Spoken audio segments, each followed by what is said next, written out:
Good morning, everybody, to the second webinar of 2022. Last month, we covered pandemic fatigue, and I am really grateful that we seem to be coming out of the pandemic a bit. Things are opening up, so I think moving into February feels pretty good. Today, we are taking on the topic of CRAFT, and CRAFT stands for the Community Reinforcement and Family Training Approach. So the topic today is how the CRAFT approach helps family members help their loved one with addiction. And we have two guests today, Dr. Dominique Simone Levine and Lori McDougall. They're from the Allies in Recovery team, and they'll introduce themselves and talk more about what Allies in Recovery is. By way of introduction, I'm John Fitzgerald. I am the developer of the 5 Actions program. I'll talk a little bit more about that in a minute. But today, part of our agenda in covering this CRAFT approach is to give you the basics of CRAFT, help you to understand how to influence your loved one's behavior by giving or withholding rewards. We're going to talk about when to step back and to allow natural consequences and why. 4 likely responses to loss, trauma, and life-threatening stress. What are some of the best practices for self-care and why it's a critical component of CRAFT? And Dominique and Lori will provide examples of how to be ready with treatment resources and when and how to offer them. So the 5 Actions program is a self-guided roadmap to understanding and addressing addiction, both substance and behavioral. We launched in November of 2020 in New Mexico, and we're going to be launching soon in Alaska for the Tlingit and Haida tribes up in Alaska. This is a mobile-friendly online platform. It's free to all who signs up to use the program. There's over 100 videos with screening tools and links. And what makes it unique is that it comes with 24/7 phone support from trained clinicians. We are doing these webinars in support of that program. These webinars are monthly, and they're supporting various topics that link to the 5 Actions program for addiction. We're sticking to a 1-hour format. Most of these we are doing on Saturdays, but we may be doing some of these during the week as well. Some of these I do, and we're also bringing in guests as we are today. And then at the end of the presentation, we'll have some time for community discussion where you'll be able to ask questions. All of the presentations that we're doing, we're recording now, and we're going to be putting up at the 5actionswebinars.com. So it's a new website where we're going to be tracking all of the information. And we've got some topics coming up. We're going to be addressing suicide, some spiritual work around the direct and indirect path, and also how to address mental health challenges through a transdiagnostic emotion-focused lens. But today is CRAFT, so I'm going to stop sharing. And I want to, at this point, turn the presentation over to Dr. Dominique Simone Levine. Dominique and I have known each other for what? Probably close to almost a decade now, I've got to believe. It's something like that. And we've been working very closely. And I have to say, when it comes to helping a loved one who's struggling with addiction, I don't know anybody who knows more than Dominique. And so her and I have been collaborating for a long time. And I'm really, really excited for her to be here, as well as Lori. You and I have also met, and I know that as an expert mom, you have some amazing things to contribute to this conversation as well. So with that, I'm going to let the two of you take it away. And Dominique, you've got the ability to pull up your slides whenever you want. And so welcome. Thank you. I'm very glad to be here today. Lori McDougall and I are going to tell you a little bit about our work with Allies in Recovery. We work with an approach called CRAFT, Community Reinforcement and Family Training. I'm going to start with just giving you a brief presentation of some of the study and science of CRAFT. And then Lori and I are going to just take questions. It's the best way to understand what we do. And I'm sure we'll be able to give you some very good insights on how CRAFT manages relatively quickly to change the dynamic between the person with addiction and their family member to such a degree that we're able to get 65-70% on average to engage into recovery activities and or treatment. This is the work of some colleagues.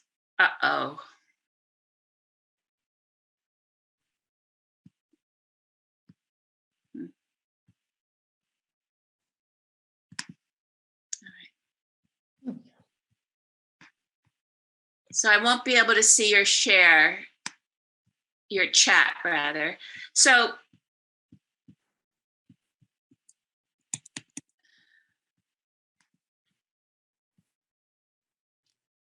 it's just the way. Sorry, I'm having a little trouble moving there you go. Okay, so let's start here. Families of people with addiction traditionally have been quite marginalized. Families have been seen as part of the problem. The word enabler, codependent, victim is often used for the family. These are the people in the immediate environment of the person with addiction. They are the folks that know the most about the person with addiction. Yet we limit contact by the family with the treatment center, and there are good regulations and reasons, HIPAA and federal regulations that demand this out of necessity to protect health related information. But the family is often not consulted. They can't make a referral into a treatment program, so they get their loved one ready to say, yes, I'd like to go in to get help. But the treatment program needs the person with addiction to make the call. And so trying to line up the door opening to treatment, that bed being available, is made more difficult when the family can't order or ask for that bed to be made available. The person with addiction has to make the call.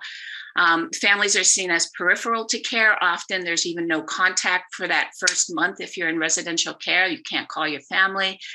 And there's very little in terms of help or training or support for the family.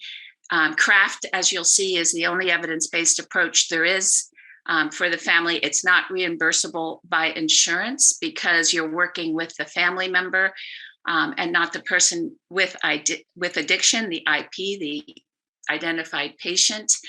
So it's not reimbursable by insurance. And it's also been very hard to find CRAFT in the US because very few people are trained in it and are able to provide it. Of course, it's private pay when you do find it. And it can be very difficult to stay with it and to continue to pay for it, to go to multiple sessions to learn CRAFT. So we know that families are very motivated to do something for their loved one with addiction, and we know that the person with addiction is desperately going to need help in order to figure out how to get treatment for themselves and how to move forward with their lives. And so we have the family. We have the person with addiction, and we have the approach that works, and that's been really well studied, which I'm going to show you today, which is CRAFT. So how great is the need? Well, families themselves are underreported, understudied, underappreciated. We know very little about families in general. This is an old poll by Hazelton. It's at almost 20 years old now. We know that families complain of increased depression, increased anxiety.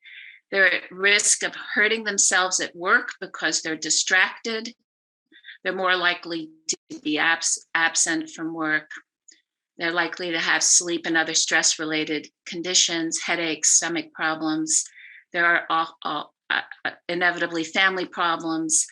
And the family is today the de facto untrained caregiver in an extremely fragmented system of care. The family cares deeply about the person with addiction. They have the energy, they have the loyalty, they have the power of love, and they know how to channel it towards their loved one. So it's a matter of training the family to understand that they have this influence and they have this power and this loyalty. Train them with skills, with the right language, understanding of communication, information on how to find resources, and in general, how to provide that best environment around the person with addiction. The family is an untapped critical resource, and it's right in front of us. You're embedded, you're in place, you're ready to do something for your loved one. And now with CRAFT, since 1999, we have an approach that has been very well studied, and that works for the family member, and that is also right now in front of us today. So the argument that I've been making recently when I talk to people is that we have this ready to go workforce of family members that if they could get this basic training, basic boot camp, and I hate the military metaphors, but I can't help it because they work so well, that you would have basically people in the home, in the community, who understand what they're seeing and know what to do about it. That family member is the person we turn to. CRAFT, Community Reinforcement and Family Training, was first developed by Robert Myers and Jane Ellen Smith at the University of New Mexico. You may recognize William Miller. He's the father of motivational interviewing. This is a strategic way of interacting with a person that helps get them to open up and create their own nascent motivation for change. So William Miller was also involved in the original work of community reinforcement and family training. I'm going to just quickly give you a list of the types of skills and teachings we provide families. It includes education around addiction, harm reduction, the field of moderation. Can somebody moderately use? And understanding recovery. What happens when you stopped using and you are in recovery? What can a family expect? We teach very specific skills. We teach the skills of a functional analysis, because those folks in New Mexico were behaviorists, and they were interested in understanding an event around use. So the person who uses, we want to know what happened right before, right during, and right after. So the antecedents, the behaviors, and the consequences, ABCs. And we teach the family member to learn to know what to look for, how to differentiate between a moment when your loved one is using and a moment when your loved one is not using. Lori will talk more about this, but the communication work is critical. How to talk positively, how to reinforce positive change. All of this is critical to developing the kind of connection we want you to have with your loved one. This is not tough love. This is not kick them out. This is not just don't talk to them until they hit bottom and ask for help. This is step in, learn to connect in a way that suits you both, especially the person with addiction, because you've probably had a hard time talking for a long time, and how to get that connection, maintain that connection, and actually become an ally in your loved one's recovery. We teach you how to de-escalate conflict.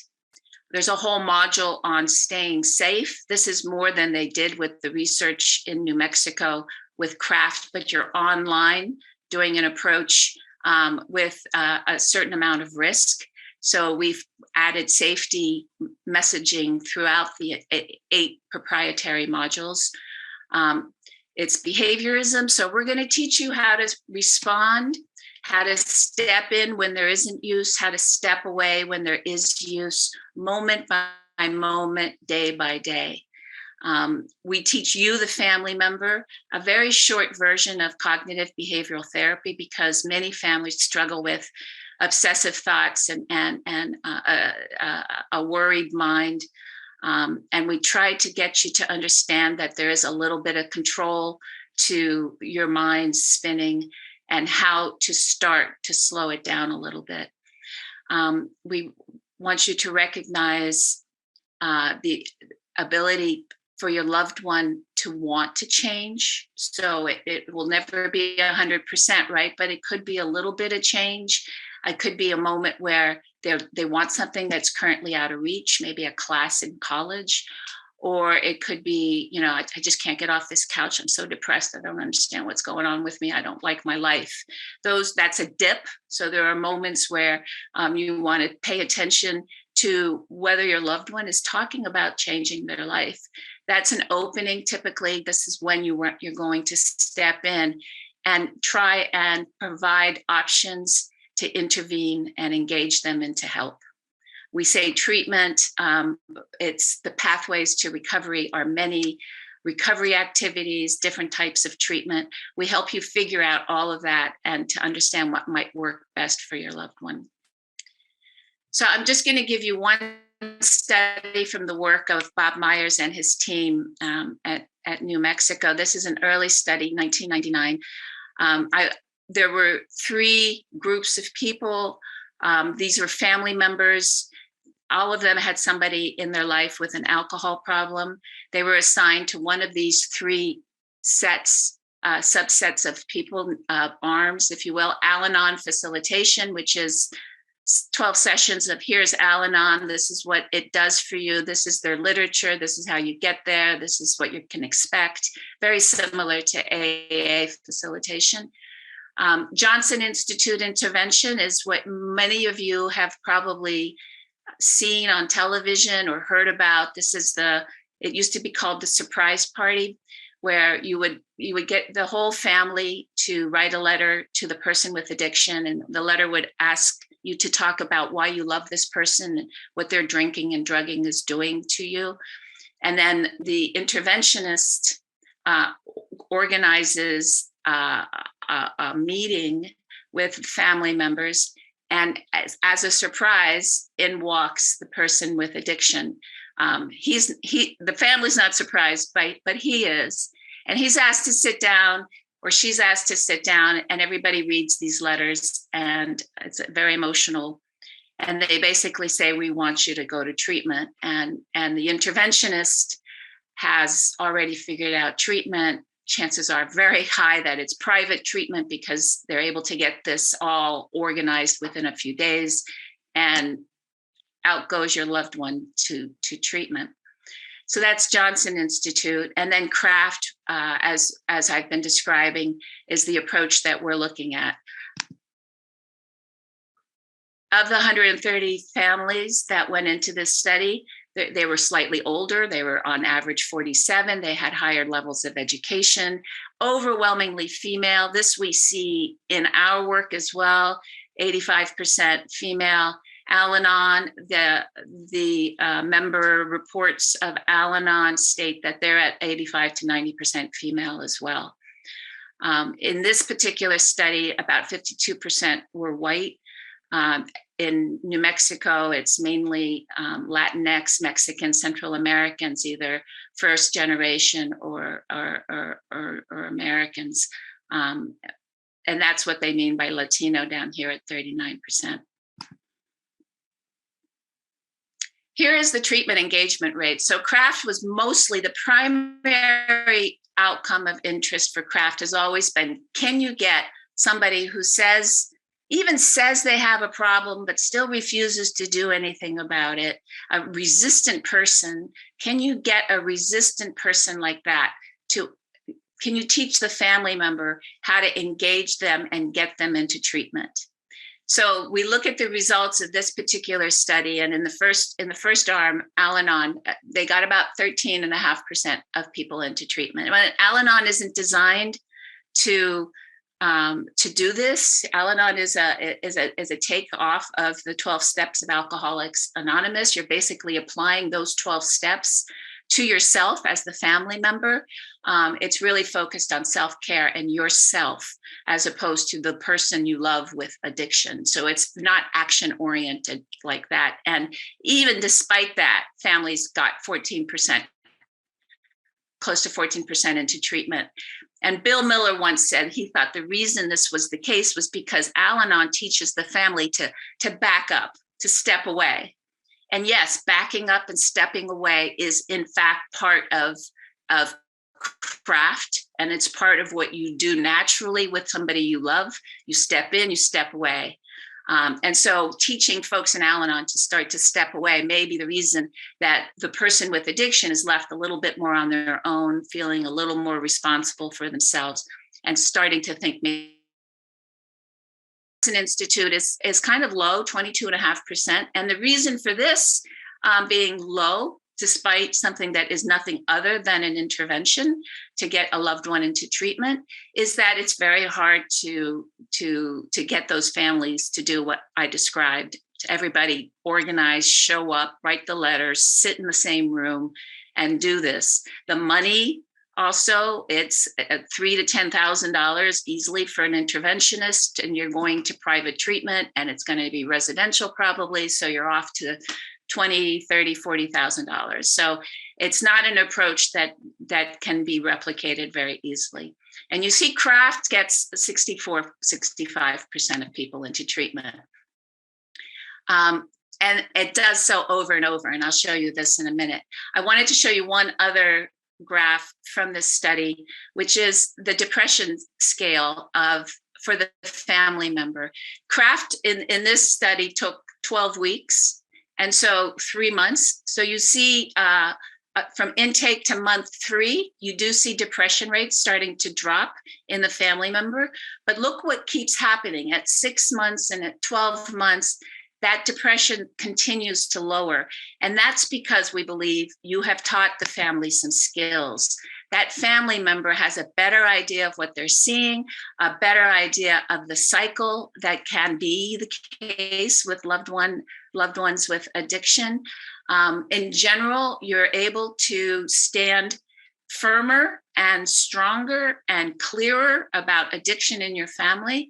And this reduces your depression, this reduces your anxiety, this reduces your anger. I could show you other Beck scales that would show you the same sorts of reductions. This is a messy table, but in red, I wanted to show a few things here before we moved on to talk more about the ins and outs and the training of CRAFT. You see across the bottom that in every case, whether it's a study of adults, a study of down here in the middle of what I showed you was this study here with alcohol. They went on to do the same kind of work with loved ones that had cocaine issues or opiate problems, more drugs, and you still see 74%. They got 74% of their loved ones into treatment, the families. There was this one up here, Myers and Miller et al. In 1999. They did a study that was almost entirely with Latino Hispanic families and found that they as well could get 74% of their loved ones into treatment, suggesting what we know to be true with CRAFT, which is essentially that what we teach with CRAFT are a set of universals. A universal applies to all humans. Behaviorism applies to all humans and animals as well too, but all humans. And so what we're teaching you is better communication, better behavioral responses, how to intervene. These are things that work across cultures very, very well. Waldron then decided to see if she and her team in Pennsylvania, I believe, were able to work with families of adolescents. Up until this point, it had always been done with people with addiction who were adult. And she was able to find 71% of parents of children under 18 were able to get engaged into treatment. And then finally, at the bottom here, at the end, this manual is a graduate student of Bob Myers, and she created a group. So up till now, it's master level clinician, 12 sessions, one-on-one with one family, easily, right? $2,000 to $3,000 of outpatient therapy. Manuel decided to try a group, and she was able to get 70% of her group members to get their loved ones into treatment. And she used as a control, very interestingly, a book that Myers had written quite a while ago called Get Your Loved Ones Sober. And for control, the ones that didn't get into the group, but that were being followed in the study, they were able to read the book and they got 40% of their loved ones into treatment. And so hands down, this is an approach that really engages better than interventions, and teaches the family interactive skills, and behaviors and information about addiction that all together creates probably the best trained, the most informed family you can have. And I don't understand why we're not doing that today everywhere, because we're here, we're home, and our loved ones are more likely in our basement today than they were a couple years ago before COVID hit. And we are working with a lot of families who depend on us when they don't know what they're seeing, they don't know what to do, what should come next. This is the kind of ongoing support Allies in Recovery provides once you've been trained in CRAFT. I want to show you just quickly these two other outcomes from CRAFT. The first one is they looked at public treatment system admissions in New Mexico for a year. And, you know, for everyone that goes into treatment in New Mexico, how many times do they go back to treatment? Well, most of them only go once to treatment. That's it, and they leave, right? If you are someone whose family was trained in CRAFT, this increases to six sessions, if that makes sense. So what CRAFT is doing is it's training the family to help maintain that person in treatment, and they last in treatment. Treatment engagement lasts 6 times longer. That's a huge outcome. And also something that people in Al-Anon and Ar-Anon might have a little bit of issue with, but we can actually reduce the use of our loved ones on average by 50% by doing CRAFT. And we can show you how in a minute. I just have one more thing to show you, and then we're gonna open it up to some questions, and Lori may have some comments. This thing's not moving very well.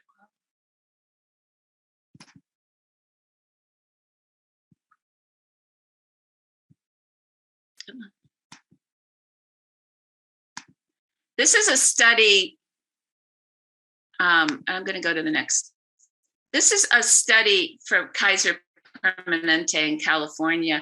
And, you know, they're an insurance company, and they have both the family members, the wives, husbands, parents, siblings, grandparents.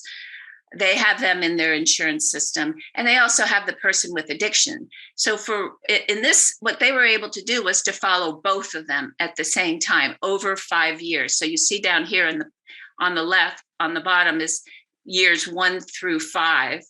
And then across on the y-axis is the amount it costs Kaiser Permanente on average per member in healthcare costs. So from $0 to $200 per month.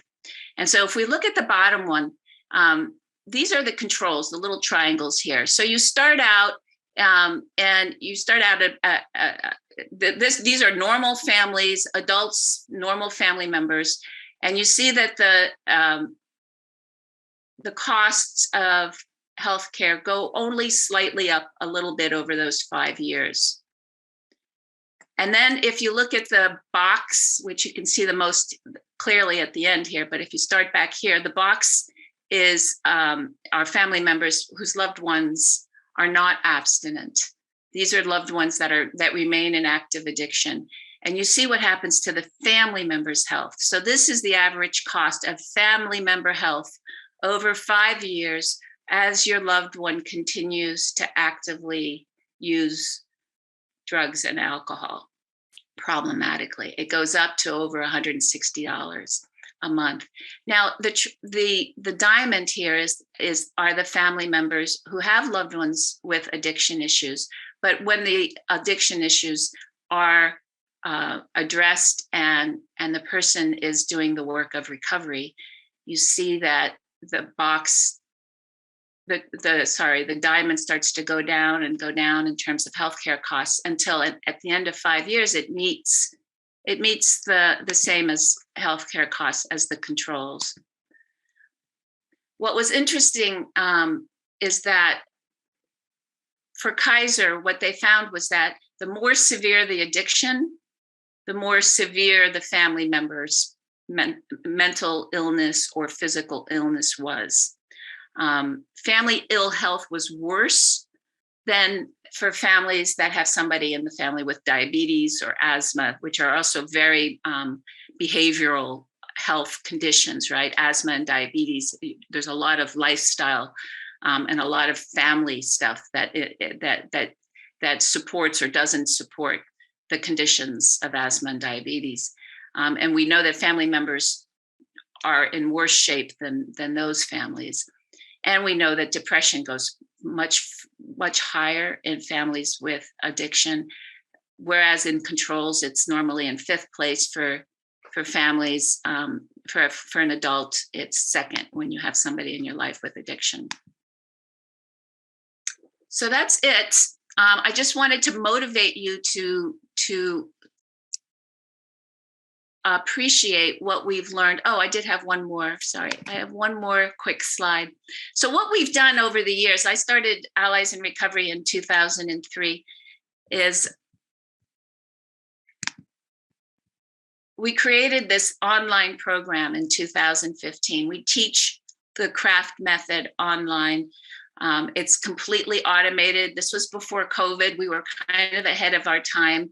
But we realized that since insurance didn't reimburse for the craft work that families wanted to do, and families too have they feel like they feel pretty worn out. They're pretty tired. They've been stolen from. They've spent an inordinate amount of money on trying to help their loved ones. They tend to not want to spend a lot of money for themselves, and they don't really see the point of it. So it's difficult to motivate families to do the work of craft or anything really, but to do the work of craft. And this online training does it in a couple hours with human support all the way through and ongoing as you learn craft and start applying it with your family, understanding how it works together and start to see some of the really surprising results that you can have with it. I just wanted to say this online program is fully supported. It could be run in a kiosk if you have a low-income clinic or a weight room. You can run them on a loop and a TV in those weight rooms. Everything is data-based or online in video. So you have exercises that accompany the videos. Those are data-based. You can answer them right online. It's confidential. And you have everything you need pretty much for a turnkey program in a treatment center, a family program here. You have the curriculum, you have the database, you have us as backup. And Lori might tell you a little bit about the trainings that we're doing in teaching facilitators to support our curriculum.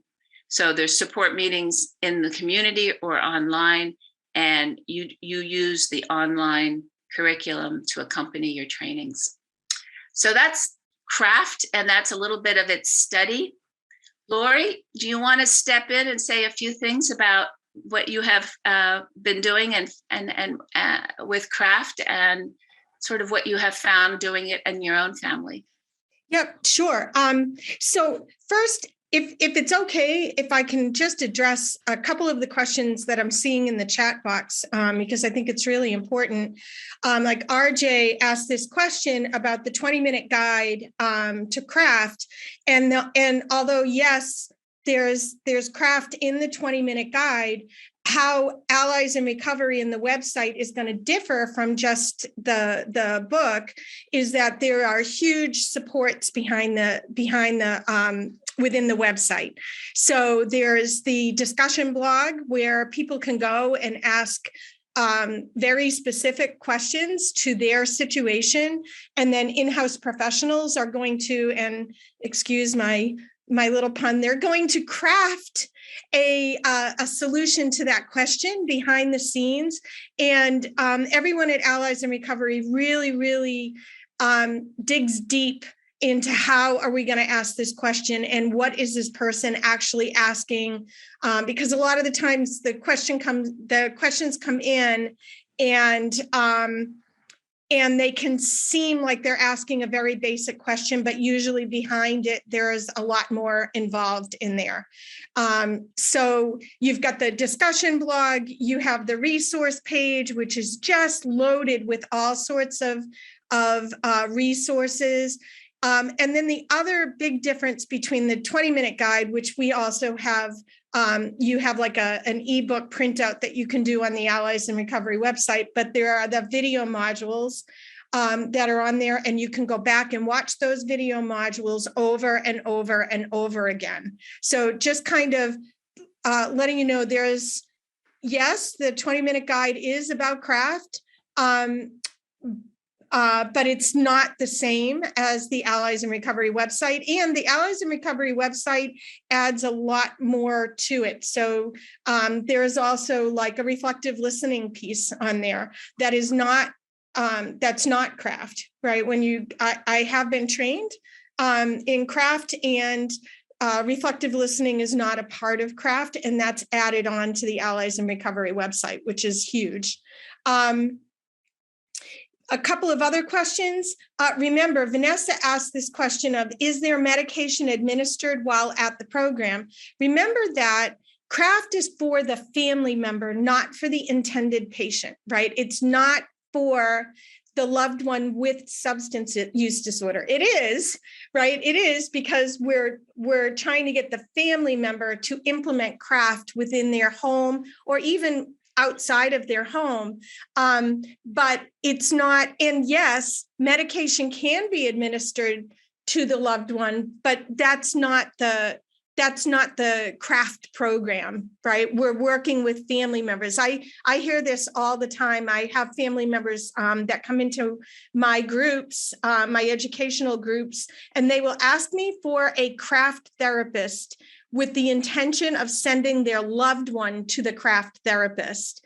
And I have to constantly say, no, a craft therapist is for you. It's for the family member, not the loved one with substance use disorder. If I can say, Lori, the 20-minute guide, any teachings on craft, you're going to find pretty straightforward. There's nothing that difficult about learning to communicate better, using understanding statements, being brief, offering to help. I mean, these are not difficult things to learn. They're difficult things to do. And everything that does exist around craft seems to be about teaching craft and then letting the family go. But what we have found is that teaching craft is just the very beginning work, and that letting that family appreciate what's going to be effective for them from the craft toolkit, and how to lean in on that, how to make it more robust, and how to learn from it. That's the work of any individual family member. And that's what Lori and I and in the groups and questions that come in onto our site, that's what we try to do is give you your situation. How would you put craft into play in your situation? So, and that kind of brings me, and I'll answer a couple more questions on here too, because I guess, Christina, you have a couple of really great questions. I created these educational groups. They're called REST. And you can actually access them through the Allies in Recovery website. I call them educational groups, although they're extremely supportive.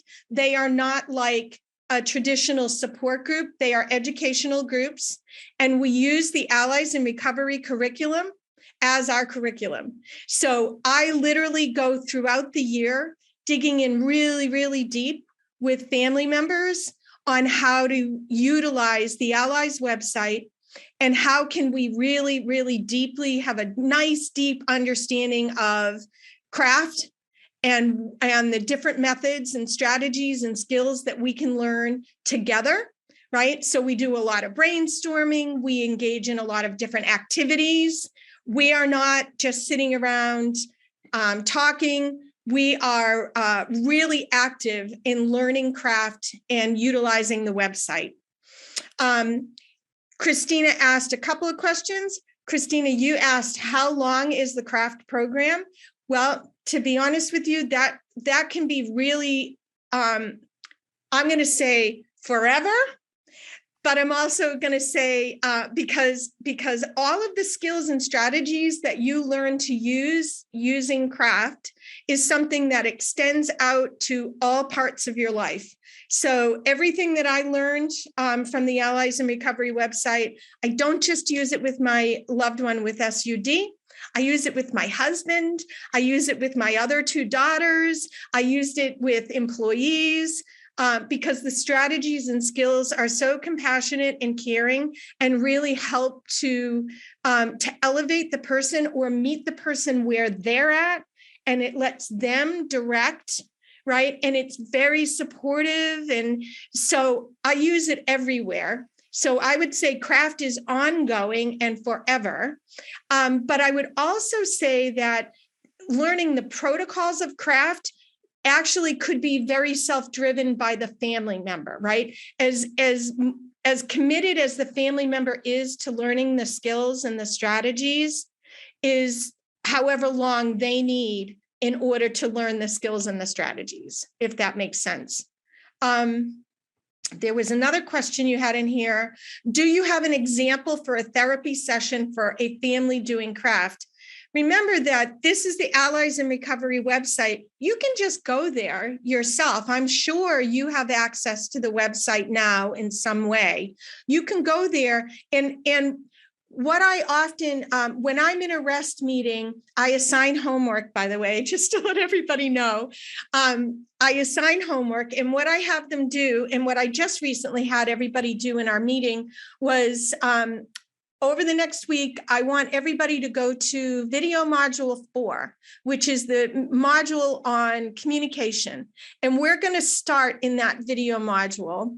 And what I want you to do is I want you to watch just the very first video and do the activity that comes along with it. And then what I want you to do is I want you to practice 1 week. And I happen to know the modules, like I've got them all memorized because I've been so many times, but I want you to spend the week practicing no negative talk, because that's the very first video module. That's the very first video in module 4.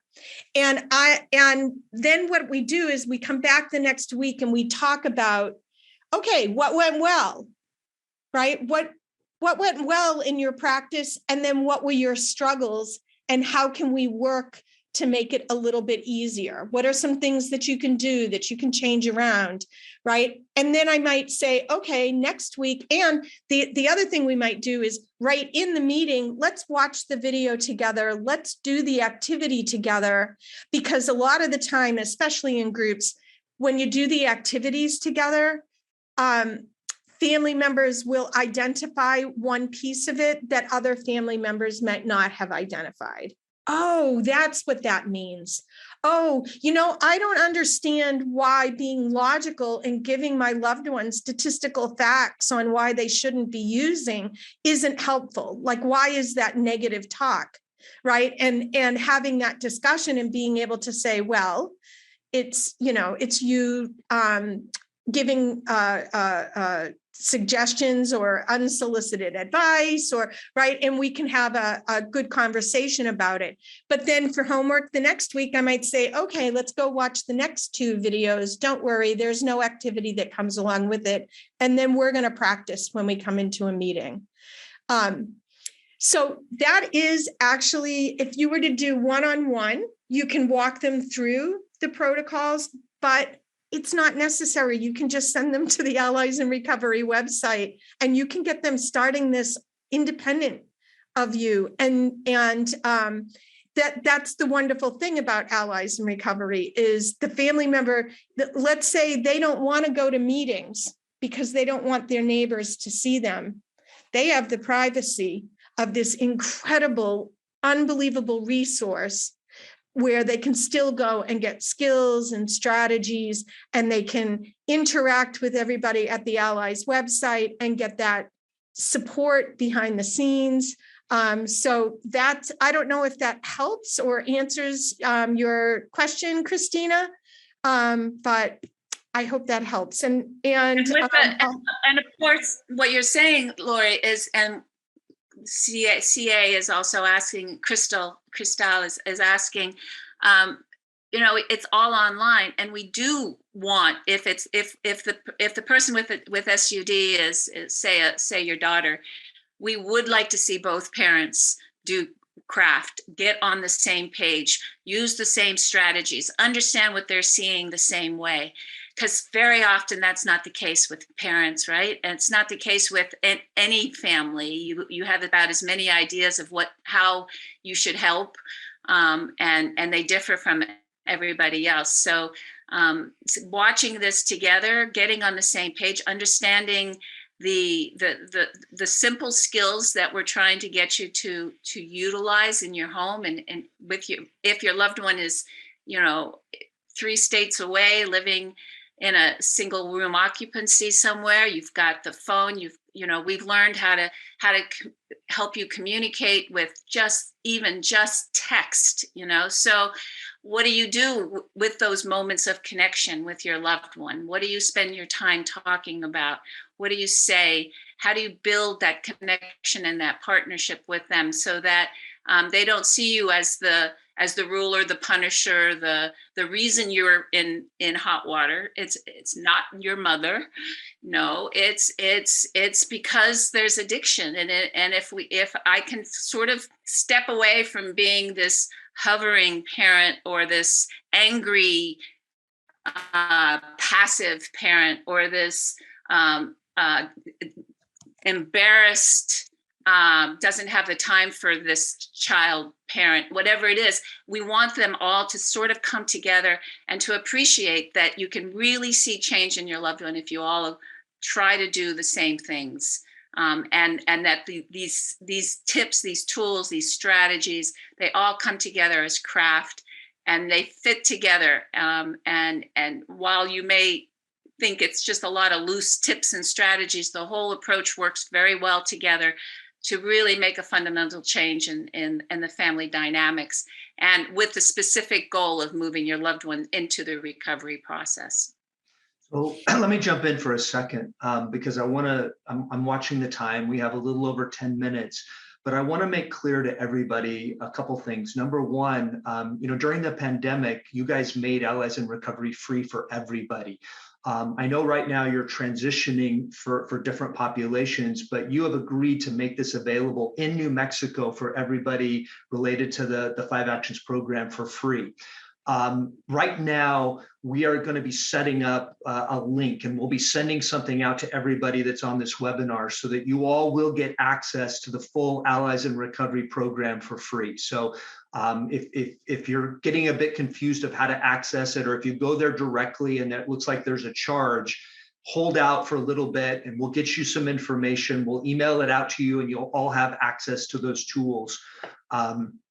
I want to continue on with questions and let people ask questions while we have them on as guests. So, yeah. I also was hoping, I want to let everybody know that that the rest meetings are free to everybody, and they are all online. They're Monday, Tuesday, and Wednesday nights. They are Eastern Standard Time. But what's amazing is that I have people now, because of the pandemic, and because I was able to offer it online, now I have people coming from all over the country. I have people coming from New Mexico already, Alabama, California, Oregon, Michigan, and Canada. So they are free. You can either, I put the address of the website in the chat box. I put my email address on there. You can always email me if you want to, but also you can access the rest meetings through the Allies in Recovery website. And it's something that if you ever wanted to come and observe, you could. I welcome people to come in and learn. Also, someone asked a question about, would you recommend craft for case managers and navigators who provide community services?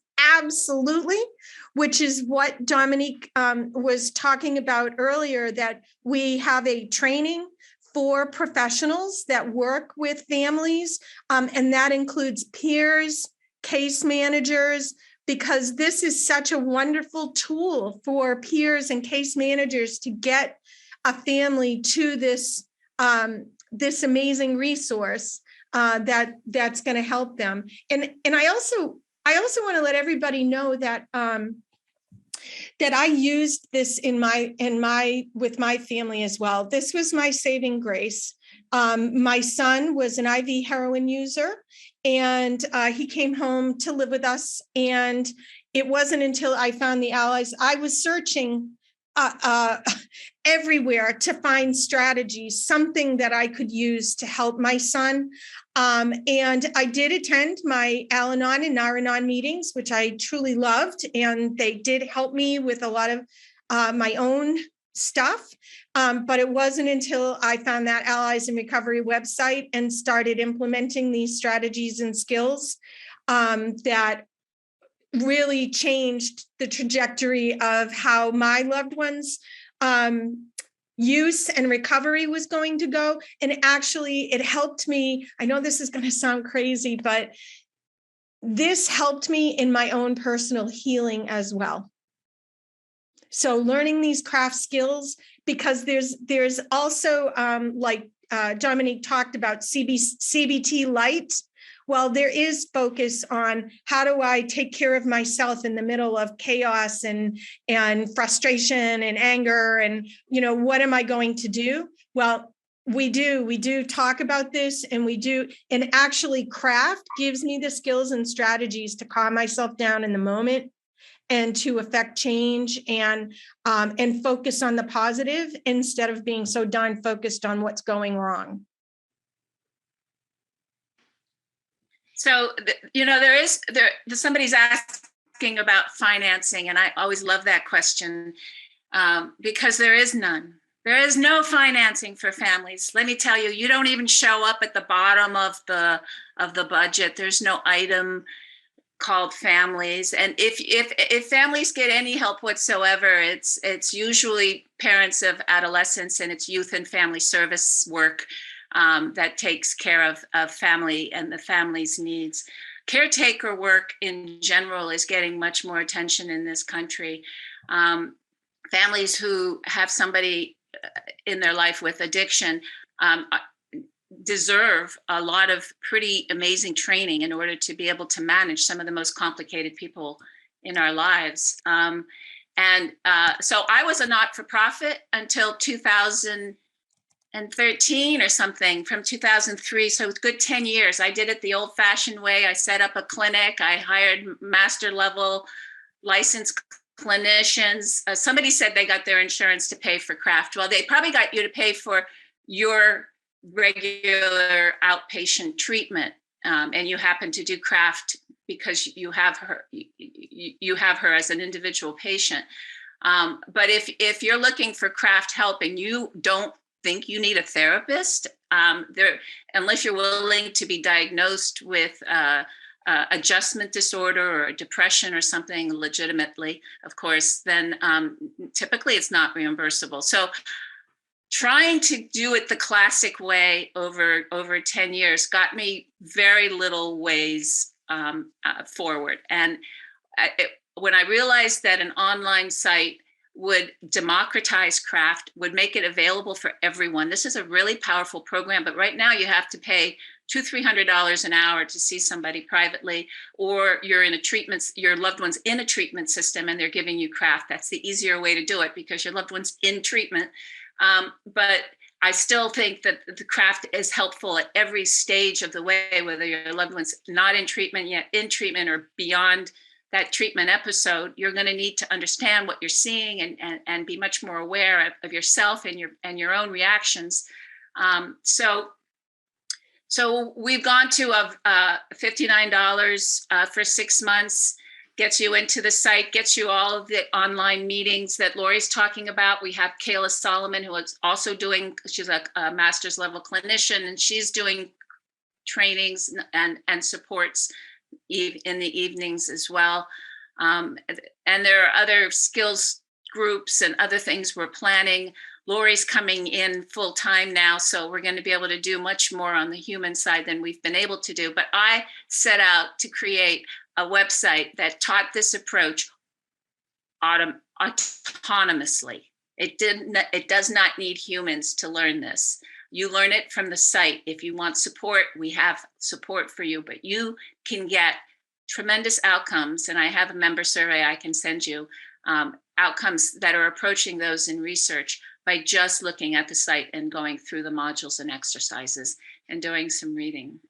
One thing too that I want to add that makes 5 Actions unique is that we address all addictions as a package, not just substance use disorders, but behavioral addictions to gambling, food, sex, technology. And so, just very briefly, Lori or Dominique, can you guys just comment on the idea that the CRAFT platform and the way it works really does work across addictions? It's not just for one specific alcohol or drugs, but it can be applied if people are struggling with gambling or other kinds of things. Lori? Well, yeah, go ahead, Dominique. Inevitably, we're addressing mental illness, serious mental illness. We're addressing all kinds of behavioral addictions, process addictions, like gaming, anything really can be the CRAFT. It's behavioral modification and communications training. So you can apply this. You could apply this to your diabetic husband. You could apply this to your obese child. You could apply this in any of many ways and on many different problems. It was first designed for drugs and alcohol, but as soon as you get out of the studies and you find yourself in the trenches with families that are out there, they're already experiencing a lot more than just drugs and alcohol with their loved ones. Thank you. We've got just a minute or so left. I wanted to, again, open it up. Are there any last minute burning questions that people have? Anything else on your mind about CRAFT? Or are you guys seeing anything else in the chat?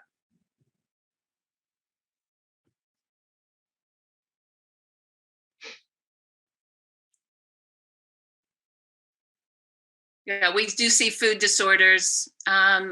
It's complicated, but again, teaching the family, the parent, if you will, in this case, often is so valuable for breaking down the tensions around food and serious food disorders.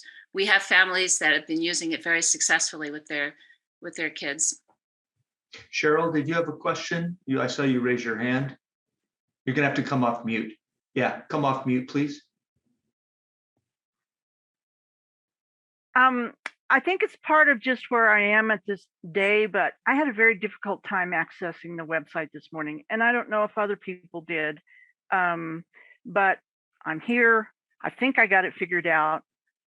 I already had registered. I think you probably have me on here about 6 times now. All right. Thank you, Cheryl. We're going to kind of afterwards, we'll review what's going on with Zoom. Last time we had a bunch of beeps coming on. So in this new world of technology, we are absolutely wanting to continue to kind of figure this out and make this smoother. But sorry about that. It is one of the reasons why we're tape recording this stuff so people can go back and listen to it. But thank you for that comment. We'll see if we can figure out what's going on. Anything else before we wrap up this morning? I like to keep these things pretty tight at an hour because I respect that you're on your weekend. And I so appreciate all of you being here. Any last minute comments? We have anybody else that wants to ask anything? All right. Dominique and Lori, I want to really thank you guys for coming on this morning, giving up part of your weekend to share your expertise in craft, and also your willingness to share the website and all of the resources for free for people in New Mexico. It's really unbelievable and fantastic in terms of a resource. So at this point, we are going to be, again, doing these every month. So for those of you who are asking, we'll continue to do these webinars. Please join us next month. I think I'm still working out what the topic is, but you will see that soon. And please visit the 5actionswebinars.com website, where we're going to continue to post all of the live stuff and the trainings that we're doing. And with that, all of you have a wonderful weekend. Hey, John, we did have one last question. We had one last question. Yep. If somebody asked in the chat if it will work with ARFID, that's the correct acronym. It was Tammy that asked that. Tammy, are you there? Do you want to ask that? I'm not sure what that is.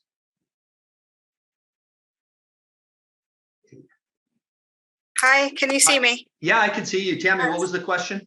Sorry, it was a quick question about whether it will work for a condition called ARFID, which stands for Avoidant and Resistant Food Intake Disorder. My son suffers from it, so that's why I thought I'd ask.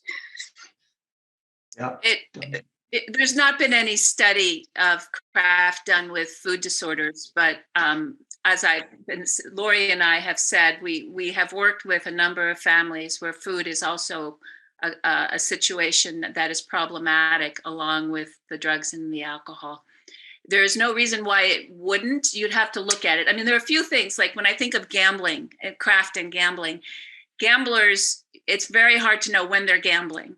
They could be reading the newspaper and gambling, right? Looking at the back end of the horse races or something. So you have to be able to determine when the behavior is occurring and when it's not occurring. The behavior that you're trying to address and change.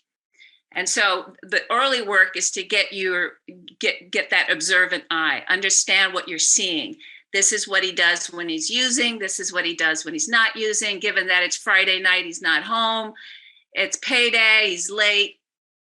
The likely chance is he's going to come home having drank, and he's going to look a certain way. And so the majority of your guess, your informed guess, is going to say, yes, my loved one is using at this moment.